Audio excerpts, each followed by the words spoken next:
Hello, I'm Wendy Wilson, and I'd like to welcome you to another edition of Realizing Potential. I am very selective about the guests that I invite to the show. All of them are absolutely amazing.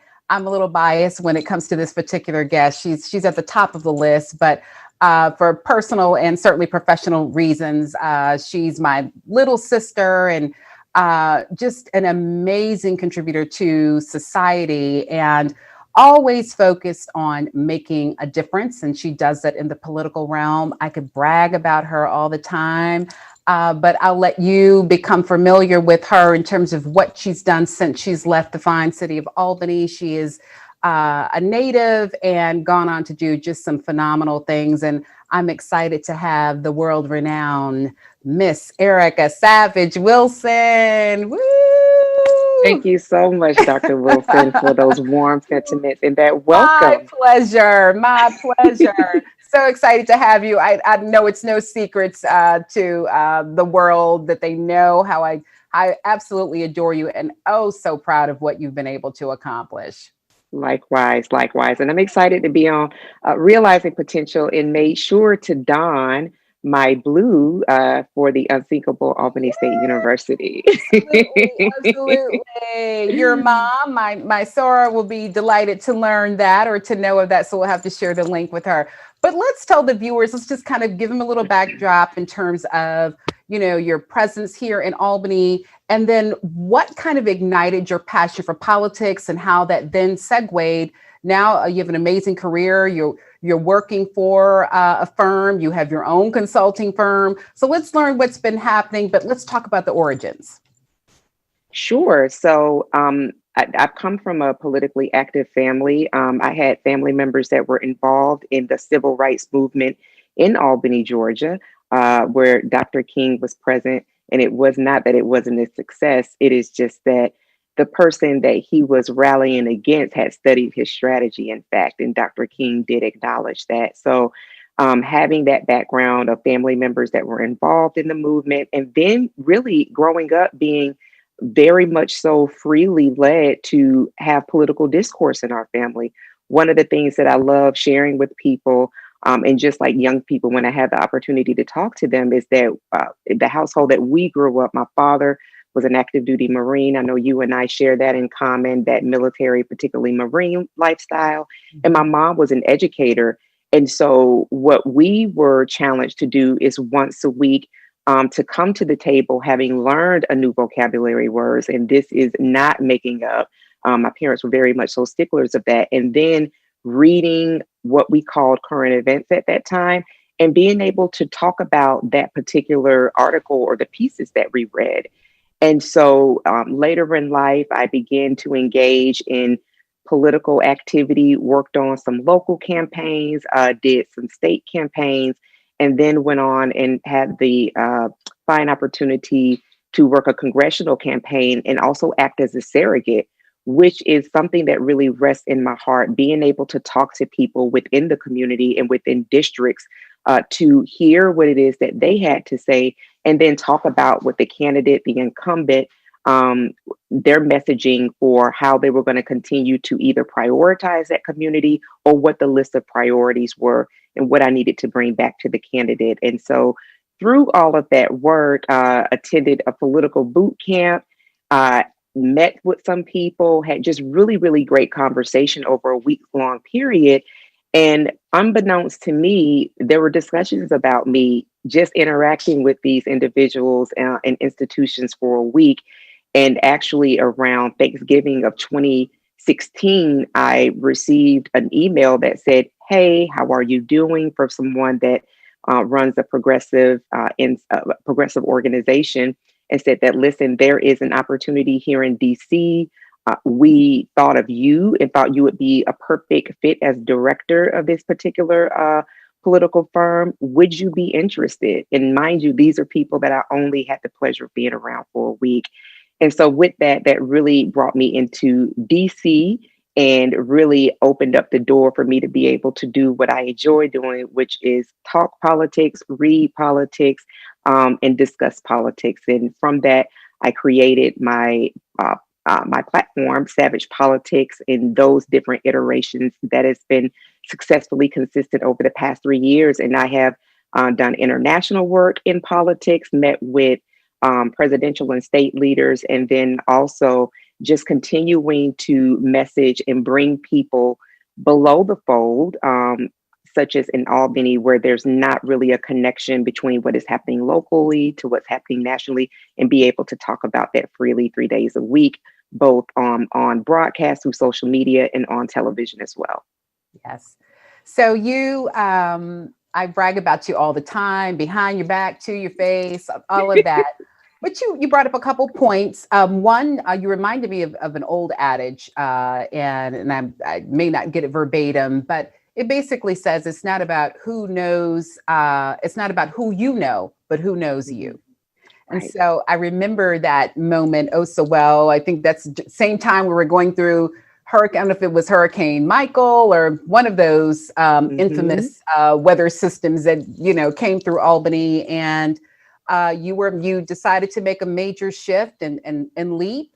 And that is one of the many things that I have great respect and admiration for you about is your bravery and your courage. And so you birth it in your mind and you go for it. And that is to be celebrated and lauded. The other thing, I was on a conversation yesterday with an executive coach, and one of the words that we both kept exchanging back and forth was the word germinate. And so what I Mm. love, your evidence of what your parents seeded into you is now Mhm. germinating or has germinated and now coming to fruition, and we're seeing the fruits of that. And so that is just so important. I know a lot of times people want to harper on the negative, or my mom didn't do this, or my dad didn't do this. But the universe will usually, if that's something that you want to pursue, will put the right people in your place to help develop that. So thank you for Absolutely. providing evidence in that. I'd like to know a little bit more. You discussed about or presented the origins of the whole political acumen, and you're just really wedded to that and cemented to that, and you were very, very passionate about that. Um, I know, and I don't want to harp on the negative of this moment. I'm trying to glean in this political climate the positive out of it. It is a challenge. Mm. It is an absolute challenge. Yeah. But in comparison to historically, how does this differ, or is this, in terms of all of your studies, is this the most unique time that you've ever seen as it relates to a political race? It certainly is, Dr. Wilson, as you so eloquently said. It is. We're definitely in unprecedented times, but Mhm. history shows us that we've been here before. One of the things that I think is really something to glean joy from is that the people who are actively voting, there have already been well over 3 million votes casted ahead of the November 3rd election day. And that is something to be celebrated, particularly when we look at the 18 to 29 demographic, and that is the youth vote and tends to underperform. We're seeing youth become activated. We're also seeing that youth are volunteering to sign up to become poll workers, because normally we see poll workers, usually the grandparent generation, those people who have always been politically connected and have been civically engaged. And to see the infusion of folks that are in our generation, those people that are in the millennial and in the Gen Z generation, is something really to be celebrated. Also, we're seeing voter registration, even during this COVID pandemic. We're seeing that those efforts are really taking off as well. People are thinking of really, really creative ways to do that. I was on a call on yesterday, and one of my colleagues brought forward in another project that I'm involved in. They shot a video, and the purpose of shooting that video in Pennsylvania was to engage people around a party at the ballot box. And what they did was really walk through how, in fact, you do make sure that your ballot is completed the way that it needs to be, accordance with Pennsylvania Secretary of State standards, because we don't have universal election. Um, precedents that's set. Every state is very much so different, and that they use people that were very much so a reflection of the people that are in that community. And so to see that people are doing fantastic um, efforts like that, and that's just one of many examples, says to me that even though, as you mentioned, we're there's a lot really to kind of have some glum around, but to see how people are really getting out the vote and they're taking it not only upon themselves to do this, but joining with other organizations, texting is something really to be celebrated in this moment. It is indeed. And speaking of texting, I sent a text to your nephew probably about an hour ago, and I said, next week is early voting. Let's get our schedules aligned so that we can go and do that downtown. That's so important. And because this is And if I just, could, I'm so yes, sorry to interrupt you, that you brought up my nephew. I'm so glad that you do that. I brought him forward, and I do bring him forward when I'm talking with different groups, with different people, to talk about, I remember that you sent us a picture, family, a picture of him engaging and voting, and how the night and day difference between when he went into the booth and then when he came out, that pride that he had. And I'm like, you're talking about an 18-year-old young man. That energy is contagious. And so that again is when I'm talking about the youth vote and what we have to celebrate and be excited about. He is a really, really great example that I use throughout many of my talks to let people know that, listen, the young people have something to say and they're saying it. And we definitely need to make sure that we're continuing to encourage them and so many others to vote. well, I'll definitely remind him or share that with him as I have in the past. He's certainly proud of what you continue to achieve on a daily basis. So I'll share that you were using him in your conversations throughout the country as we get through this moment. And again, I'm trying to take a very positive approach to it.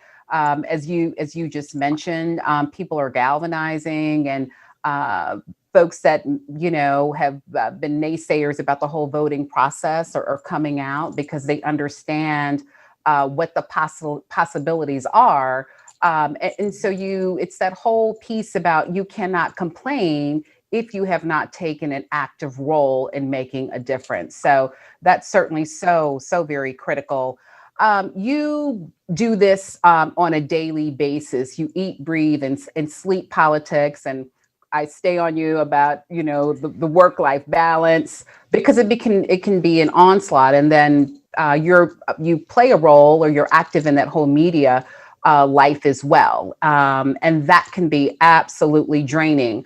But I know, in terms of how you keep yourself motivated and encouraged and keep abreast, you focus on certain individuals who have been trailblazers and titans in the political arena. Will you share some of those individuals that kind of keep you motivated and then provide a source of inspiration for you? Sure. And I'd like to first bring forward the name Fannie Lou Hamer, particularly because her 103rd birthday was just yesterday. Oh my And that's goodness. something, yeah, I know. Like, we Yeah. had that person walk here on the earth. And I bring her name forward because there are other people, Septima Poinsett Clark, Diane Nash, Ella Joe Baker. To bring it forward to the modern times, we have folks like Roland Martin that continue to do the work pounding the ground. One of my good sister friends that I've made acquaintances with, because we do a lot of media work together, Reese Colbert. And there are just so many other people. There's your Angela Rye, the Brittany Packnett Cunningham. And these are people that are very much so well-rounded, right? They have been involved by way of activism. Tamika Mallory, who definitely keeps it moving on the ground. All of these powerhouse of people have definitely had to blaze a trail in their own right. And going back to our great pioneer, Fannie Lou Hamer, one thing that I really love and point out to people is that Ms. Hamer got involved in voting rights activism at the age of 44 years old. And I think that it's very important when you consider she had so many children. She was sharecropping at the time, but she took a stand to say that, listen, if I can no longer be a person that brings, along with my husband, provisions for this family, I'm fine with that, because she learned about Black people having the right to vote at the age of 44 and got activated. She almost also lost her life because of a brutal beating that ensued on their way back from engaging in voter education. So I say all of that to say this fine point, that when we talk about the youth voter, anybody else, as you so well put it, if you don't participate, you don't have a voice. One of the things that I say to people, two things: that there are no undecided voters, there are only unregistered voters. Bring the conversation to those individuals, because we all want to be courted, right? Talk to people about, listen, if you're not registered to vote, I'd love to be a part of walking you through that. And let me tell you why that's important. And the second thing that I share with people around that, as I'm walking through them with that, is that, listen, I am helping you build your house, particularly for the 18 to 29 group. The 18, really kind of like the mid 20 group. This is your house. This is your world. What do you want it to look like? Do you want it to see replicated where there are more people that are on the fence, so to speak, about engaging in an active, healthy democracy? Or do you want a house built with people that do engage that democracy? It doesn't matter if you agree about what you believe is democratic and what's not, that they are in fact engaging in a healthy way. And so to bring it that way for people to visually kind of have the understanding that this is for them, this is for their future. And their future is tomorrow. Their future is later on that day. It's not always 10, 20 years down the line, even though politics, the act of being involved in the body politic, it does take time. But we're talking about building on precept upon precept. So those are a couple of things that I like to hone in on and give back to a person who may be unregistered. And I have seen the joys, much like the joy of my nephew, being casting that first vote. So whether a person is 18, or whether they're like our dear sister Fannie Lou Hamer, that started blazing trails at the age of 44, that held a nation captive when President Lyndon Baines Johnson wanted to try to take the attention away from her when she was testifying in Atlantic City, New Jersey, about what she'd endured and why voting rights that were already made available but oppressed by forces that would have it be, that it was important that it be really extended to everyone else. Poinsett, Miss Septima Clark, who created the citizenship schools, she and her husband, so that folks could learn how to read, so they could pass, unfortunately, literacy tests in order to cast a ballot. So bringing that history and then involving people in that history, I've seen the night and day change. And that's literally what people want. They want to have someone speak with them one-on-one and talk to them about why they are, as you said, wed into what we're seeing or what we want our future to be. Absolutely. Absolutely. It's so, and I love your terminology in terms of being courted. We want to be recognized. We want to be acknowledged as a citizens of this world. And so, and not be viewed as a matter of convenience. And so you acknowledge me when it serves you. Mhm.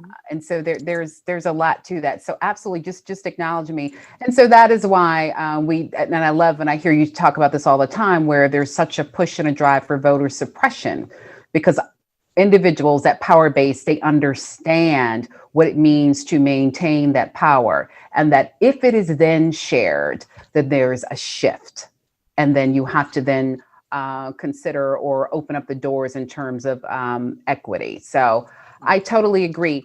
We're going to take a quick break because I want to delve more into you. You keep your, you have 2 feet, but some days I wonder if you have 10, because you have your foot in this door and that door. So I certainly want to talk about the consulting firm that you work for and the international work that you did in South Sudan, if we could briefly talk about that. And then, of course, we have to devote some time to savage politics and how people can reach out to you, and you can just share what's on the horizon and what that savage politics portfolio looks like. So we'll take a quick break and then learn more about the great work of the Erica Savage Wilson. We'll be right back, viewers.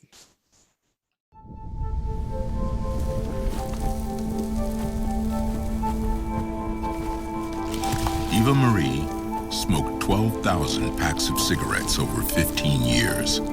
She quit, and now there's a new lung cancer screening that could save her life. You stopped smoking. Now start screening. No matter how much you smoked, early detection could save you.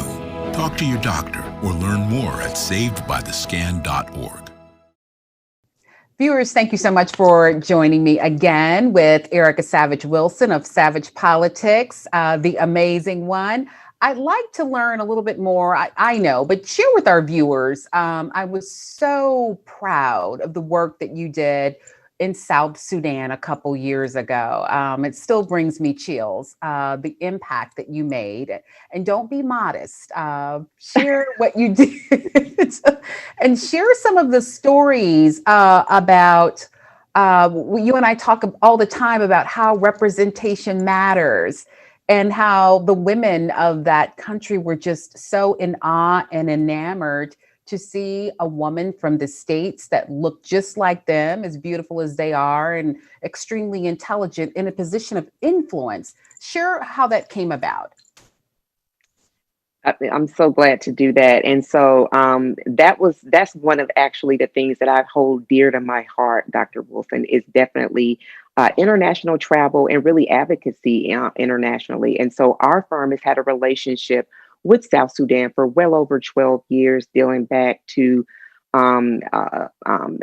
The main piece was around clean water. And so we partnered with another organization to help bring clean water to South Sudan. South Sudan became a country 9 years ago. So they're actually the youngest nation in the world. They separated from the country of Sudan to become South Sudan.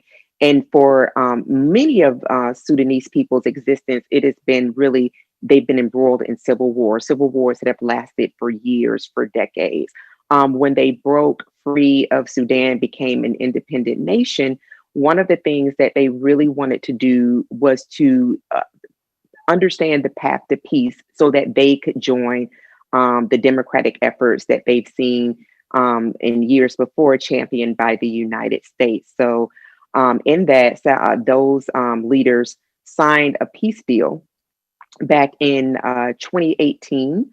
And through that peace deal were lined out many elements that the South Sudanese government needed to make sure that were benchmarks that they met in order to get the full support of the United States, of Norway, of the UK as well. And so, what our firm wanted to do is to be a broker of that as well, to be able to say we would like to leverage the influence that we have on Capitol Hill to be able to say these are the great things that are happening in South Sudan with a country that is less than 10 years old. And so I was given the opportunity of a lifetime to travel to South Sudan in February of 2017. And in kind of reviewing what we were going to be doing, which was going to a particular town, which is Yei River State in South Sudan. So you don't kind of get there directly. It's kind of, you take a plane, you land in Uganda, and then after that, you take a couple other planes until you get to this small kind of town. And in that town, they were really struggling with water. They're an agricultural city, and but they were really struggling for clean water. So was able to really kind of make the case for them continuing to have access not only to clean water but good infrastructure, lack of roads. We're talking about no cell towers, very difficult connections there, technology wise, and then education, because again, they were just coming out of the 2 years before that, they were just coming out of civil war once again. So traveled there, talked with local leaders.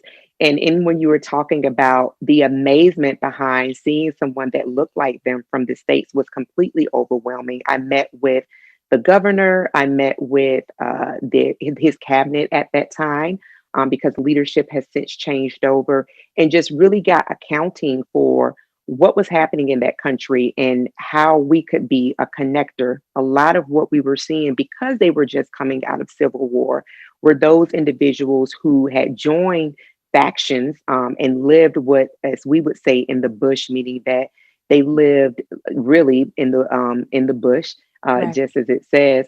How to those folks who had committed atrocities against their communities, but they wanted to integrate back in, and the reason that they had really turned to a lot um, of the chaos is because they themselves did not have food to eat. They themselves had lost parents and grandparents and sisters and brothers in the ongoing civil wars that had really been happening for decades, wanting to be integrated back in the community. And then also, all of it stemmed from lack of resources because of the extreme poverty, inflation of their particular currency.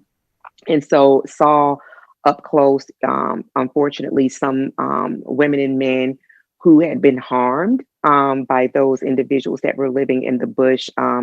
We bore witness to someone that I have since adopted as a son, had his brothers actually taking custody, and the ransom was money. So it is lack of resources that was really leading a lot of their own countrymen to really turn against each other. So I got to meet some of the most amazing people. And the one thing that they tasked me with was to please bring their stories back to the United States. So in that, went back into the capital, which is Juba, met with leaders there, their president, their first vice president, diplomats, and really kind of discuss, what were the ways with which they were actively engaging in the population, particularly the agricultural population, to ensure that those communities were safe, and that some of the needs that needed to be met were met to be able to bring that back.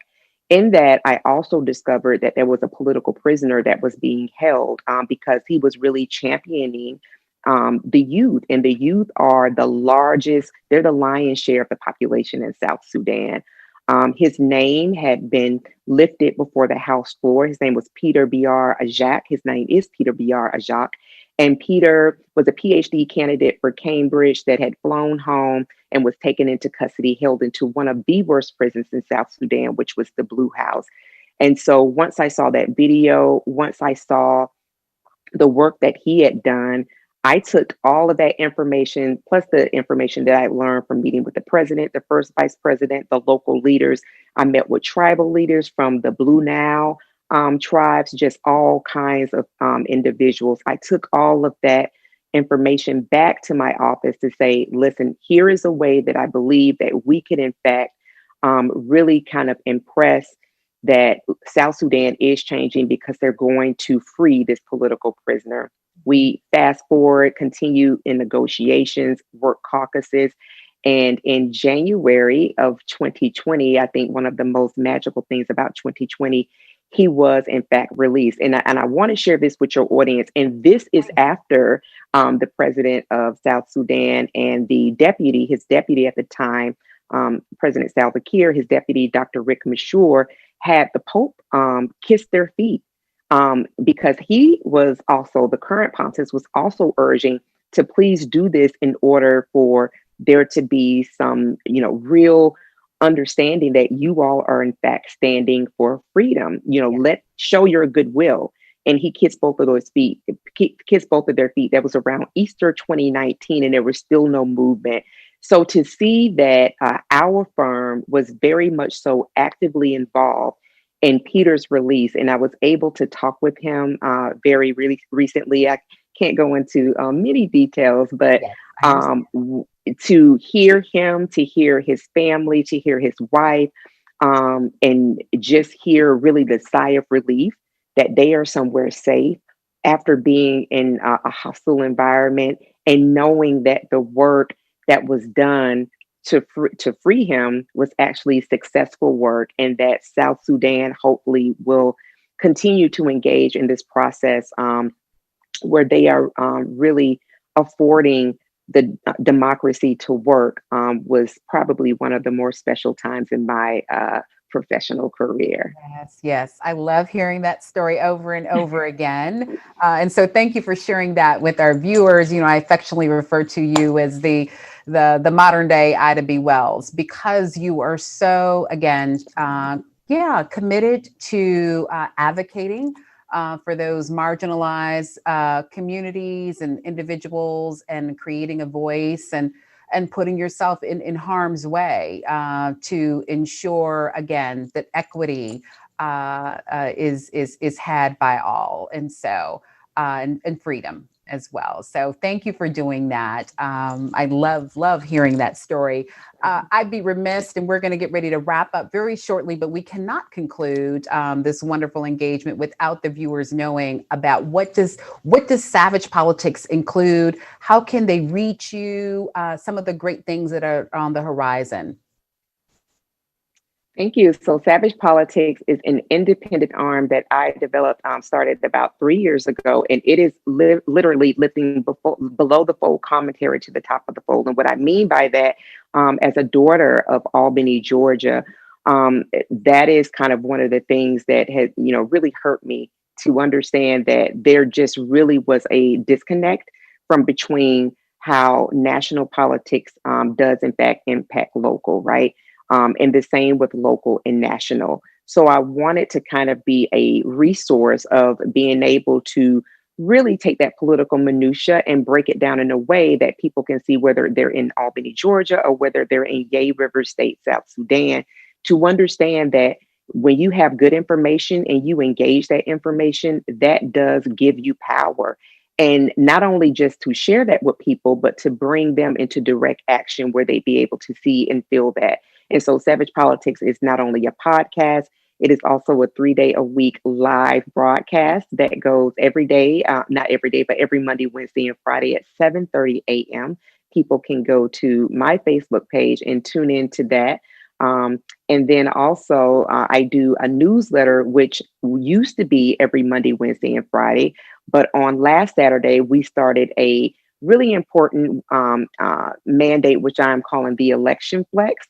And it is 30 days of direct action. So it is putting in the hands of individuals, no matter who you are, something that you can do to help this country maintain some semblance of democracy. So that is an everyday campaign that we're going to continue to do until November the 3rd. And I did not want to make it very bulky, just something very simple where people, because we're all bombarded with information, present company included, just give them something where they can kind of catch a glimpse, click a link, and go to it. And so in the future of the Savage Political Bite, we do have some more exciting things that definitely want to bring to the viewers. But for people to get their hands on that information, I would say, please do go to Erica Savage Politics. It's ERICA Savage, SAVAGE, politics.com. It takes all of 6 seconds to sign up to receive the newsletter and all updates that will be coming forward from Savage Politics and the Savage Political Bite. Great. We'll have the producers put that in the lower thirds if they weren't able to catch that, if they didn't have access to pen and paper, and so that they can go ahead. It's certainly worthwhile, and I read it regularly and look forward to it. And it is very concise and digestible so that you get that needed information. It registers with you, and then you can go on about your day. Because I totally agree. We are in the world of information overload, and so if you can get something that's informative and objective, that just helps with the learning and engagement process. So thank you for what you do as it relates to that and birthing that idea. Before we wrap up, you're going to host a dinner. You get to invite 3 individuals on an international scale that we may or may not be familiar with. Who would those individuals be, and what would you serve for dinner? Oh, I love that question. So of course, Fannie Lou Hamer. I got to have her there.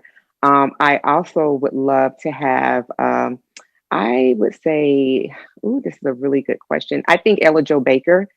Because she is just somebody that I'm absolutely fascinated with, particularly all of the women who were not credited as strongly as some other people were, particularly the men, and their engagement in the Civil Rights Act movement as strategists, as incredible organizers, but women who really kind of helped focus the movement. And I would think the third person that I would invite, looking over at my bookshelf real quick, Would be James Baldwin. Yeah, he's at the top Yeah. of my book stand. Yeah, definitely James Baldwin. His wisdom has definitely served as a salve, as a balm, and as a really reflective place, I believe, for our community and just communities at large. Really, it's much bigger. And I would say, what would I have for dinner? It would have to be some type of international cuisine. Would definitely like to excite the palate a bit. Okay, because you are indeed a foodie, and you listen. You are so adorable with your massive library in the back, and you're like, "Let me look at my bookshelf." Which let me tell your viewers, Dr. Wilson has a incredible library in her Oh, beautiful and lovely home. It's just like sitting down in one of those spaces and feeling like you're just being hugged by incredible knowledge. oh, So that's so yeah. sweet, so sweet. He's in the ancestral stage now, but a dear friend, no longer with us, George Curry, who produced Emerge Mm, magazine, and so I always have him in the back of my mind, and he always talks about how you can tell a lot about a person. Not only about the library that they have, but if they even in fact have a library. absolutely, Yeah. absolutely. And I mean, I can look on this shelf like this is one book that you bought me that I read. Oh, And okay. so, yeah, so these are, I mean, it is incredibly important. My grandmother, my late grandmother, was a librarian in Albany, Georgia. And so walked and grew up in libraries. And so I think that, as you said, that is not a casual point, that is something that affirms kind of who you're around. Yeah. Well, trailblazers are in your DNA, and you were doing that, in certainly in the present moment. And again, Fannie Lou Hamer is around you and in your aura, and Ida B. Wells and Ella Baker. You have such a drive and such a passion, and I've always loved that about you and had the utmost of respect. We sometimes, not sometimes, more often than not, many people just operate in the realm of fear, and they have all of this, they have great visions and great desires and great aspirations. But there's that fear that prevents them from taking just the first step. And so with anything, if you take the first step and then the second, you're headed down that path, and then you will eventually arrive there. And so there has not been anything that you have not envisioned and in birth, which I'm going to go get my pilot's license, and the next thing I know you've gotten a pilot's license and you're flying. When I think I'm going to go to the Maldives this year, and then I'm headed to the Maldives, and so I again, and then of course the political piece that's just who you are. Again, nod to your mom and dad, and certainly your dad and his direct influence in that regard.